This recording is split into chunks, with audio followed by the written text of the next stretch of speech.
सुप्रभात विद्यार्थियों। आज हिंदी व्याकरण क्लास 11th के अलंकार को लेकर हम उपस्थित हैं। आज हम हिंदी व्याकरण में अलंकार के बारे में जानेंगे। तो सबसे पहले हम अलंकार की परिभाषा देखेंगे कि अलंकार किसे कहते हैं। इसे ध्यानपूर्वक आप सुनिएगा, समझिएगा। अलंकार का अर्थ एवं परिभाषा। शोभाकारक पदार्थ को अलंकार कहते हैं। जो काव्य की शोभा बढ़ाता है उसे हम अलंकार कहते हैं। जिस प्रकार मानव को सुंदर बनाने में आभूषणों का एक महत्वपूर्ण योगदान रहता है, उसी प्रकार से काव्य की शोभा बढ़ाने में अलंकारों का बड़ा ही महत्वपूर्ण योगदान रहता है। जिस प्रकार आभूषणों के द्वारा शरीर की शोभा में वृद्धि होती है, उसी प्रकार शब्दगत और अर्थगत चमत्कार के द्वारा काव्य की शोभा में वृद्धि होती है। वस्तुतः भाषा को शब्द एवं शब्द के अर्थ से सुसज्जित एवं सुंदर बनाने की मनोरंजक प्रक्रिया को अलंकार कहा जाता है। अलंकार काव्य भाषा के लिए महत्वपूर्ण होते हैं। यह भाव की अभिव्यक्ति को अधिक प्रभावित बनाते हैं। अलंकार के भेद देखेंगे। ये तो आप अलंकार की परिभाषा देखें।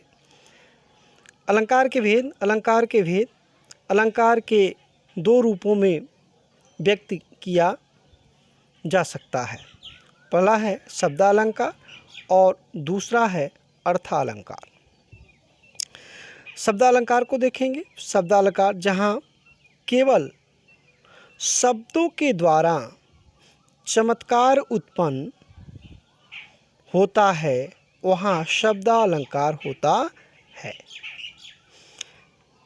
शब्दालंकार के भेद, शब्दालंकार में भी भेद है, जिसमें अनुप्रास अलंकार शब्दालंकार के अंतर्गत कौन कौन से हैं इसको देखेंगे।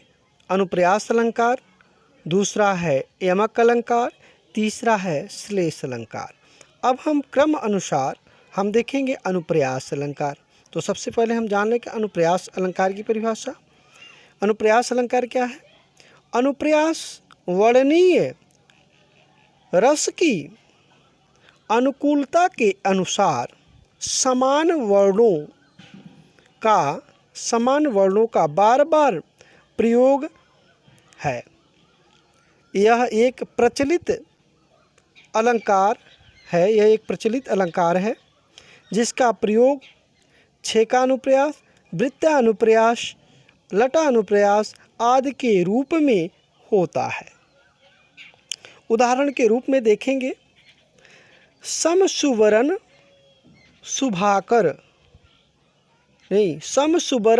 सुखाकर सुजत न थोर। इस वाक्यांश में काव्यांश में 100 वर्णों की आवृत्ति दिखती है। यह आवृत्त अनुप्रास अलंकार है। अर्थात जिस वर्णों में जो आवृत्ति बार बार आए, या 100 का वर्ण हो या क का या ख का, वहाँ क्या होता है? अनुप्रास अलंकार होता है। अलंकार के रूप में वह जाना जाता है। क्या? अलंकार के रूप में जाना जाता है। अब हम अलंकार अनुप्रास अलंकार के भेद देखेंगे। अनुप्रास अलंकार में भी भेद, इसके 5 भेद होते हैं, जिसमें श्रुत्यानुप्रास, वृत्त्यानुप्रास, छेकानुप्रास, चौथा लटानुप्रास और 5वां अनत्यानुप्रास। अब हम देखेंगे श्रुत्यानुप्रास क्रमानुसार। श्रुत्यानुप्रास पहला, एक ही स्थान से उच्चारित होने वाले वर्णों की आवृत्ति को हम श्रुत्यानुप्रास कहते हैं। उदाहरण में देखेंगे, राम कृपा भव निशा सिरानी जागे मुनि न डसै हो। यहाँ पर क्या है, श्रुत्यानुप्रास का वर्णन किया गया। श्रुत्यानुप्रास दिखाई दे रहा है। राम जहाँ पर उच्चारित होने वाले स्थान में एक ही स्थान से उच्चारित होने वाले वर्णों की आवृत्ति आई है। राम कृपा भव निशा सिरानी जागे मुनि न डसै हो। आगे देखेंगे वृत्त्यानुप्रास। वृत्त्यानुप्रास क्या है, समान वर्ण के अनेक बार आवृत्ति आई हो, वहाँ पर वृत्त्यानुप्रास होता है। जैसे उदाहरण में, चारु चंद्र की चंचल किरणें खेल रही थी जलथल में। यहाँ पर च का समान वर्ण के अनेक बार वर्ण आया। चारु चंद्र की चंचल किरणें खेल रही थी जलथल में। यहाँ पर क्या है, वृत्त्यानुप्रास है। अब हम छः का अनुप्रास देखेंगे। छः का अनुप्रास, जब कोई वर्ण मात्रा दो बार ही आए, जब कोई वर्ण मात्रा दो बार ही आए, वहाँ पर छः का अनुप्रास होता है। उदाहरण में देखेंगे आप, इस करुण कलित हृदय में अब विकल रागनी बजती। इस करुण कलित हृदय में अब विकल रागनी बजती। यहाँ पर छः का अनुप्रास है। आगे हम देखेंगे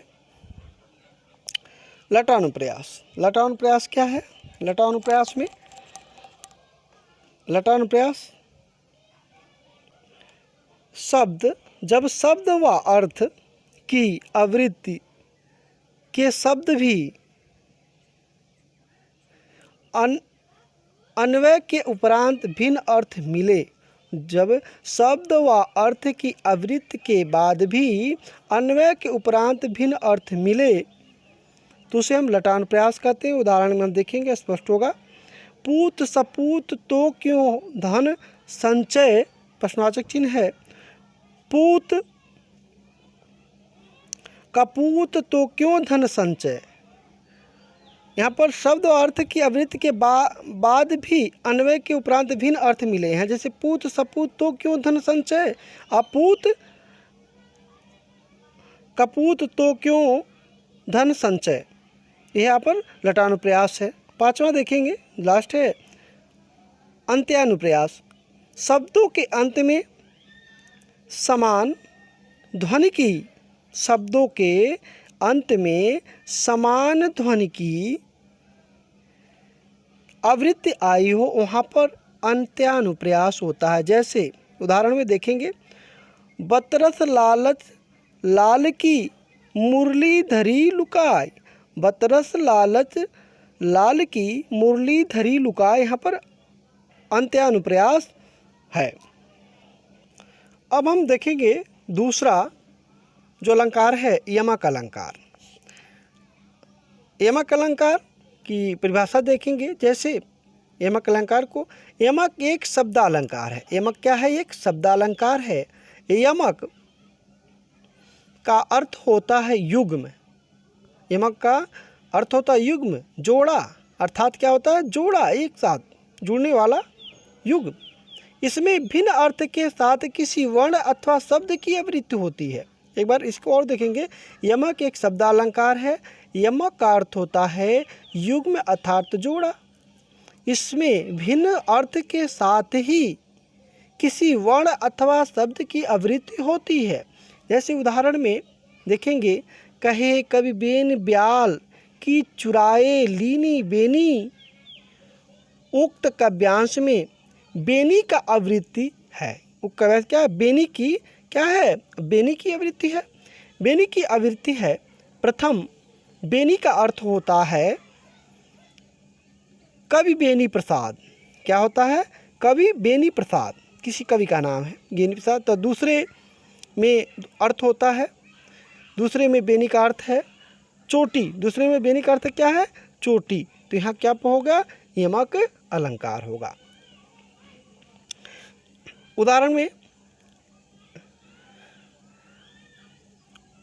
एक उदाहरण देखेंगे, कनक कनक ते सौदिनी मादकता अधिकाय वाक पाए बौराय जग पाए खाए बौराय।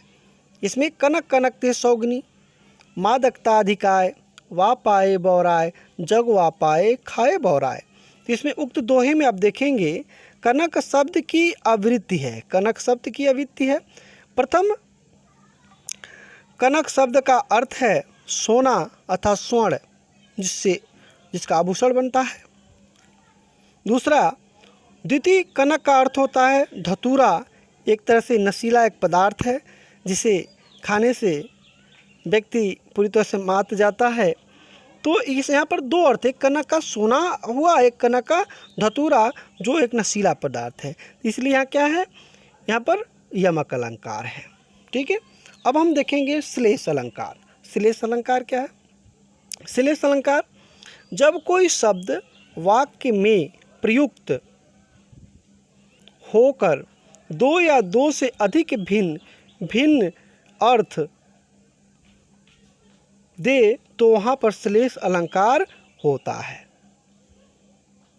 इस अलंकार के अंतर्गत एक शब्द एक से अधिक अर्थों का बोध कराकर पूरे काव्य को विशिष्ट अर्थ प्रदान करने से सक्षम होता है। करने में क्या सक्षम होता है। जैसे रहीमन पानी राखिए, बिन पानी सब सून। श्लेष का मतलब है चपका हुआ शब्द इसमें होते हैं, बहुत सारे अर्थ होंगे, एक अर्थ कई शब्द अर्थ हो सकते हैं। रहीमन पानी राखिए, बिन पानी सब सून, पानी गैन उबरे, मोती मानुष चून। उक्त काव्य पंक्तियों में पानी के कई कार्य, कई अर्थ ध्वनित हो रहे हैं। पानी का अर्थ यहाँ पर मोती के अर्थ में चमक कांति से है, और मनुष्य के अर्थ में सम्मान से है, और चून के अर्थ में पानी, चून के अर्थ में क्या है, पानी है, अतः यहाँ पर श्लेष अलंकार है। ठीक है। तो श्लेष अलंकार आपने पढ़ा, देखा कि आपने रहीमन पानी राखे, बिन पानी सब सून, पानी गैन उबरे, मोती मानुष चून। कि श्लेष अलंकार में कि एक इन पंक्ति में कोई शब्द वाक्य में प्रयुक्त होकर एक शब्द में कई अर्थ निकलते हैं, वहाँ पर श्लेष अलंकार होता है। श्लेष का मतलब हुआ कि कई अर्थ एक अर्थ में चिपके होते हैं, वहाँ पर श्लेष अलंकार होते हैं। तो आज हमने पढ़ा क्या, अनुप्रास, यमक और श्लेष अलंकार। ये अलंकार आप अच्छी तरह समझ गए होंगे। अगली वीडियो में फिर हम मिलेंगे, तब तक के लिए धन्यवाद। जय हिंद।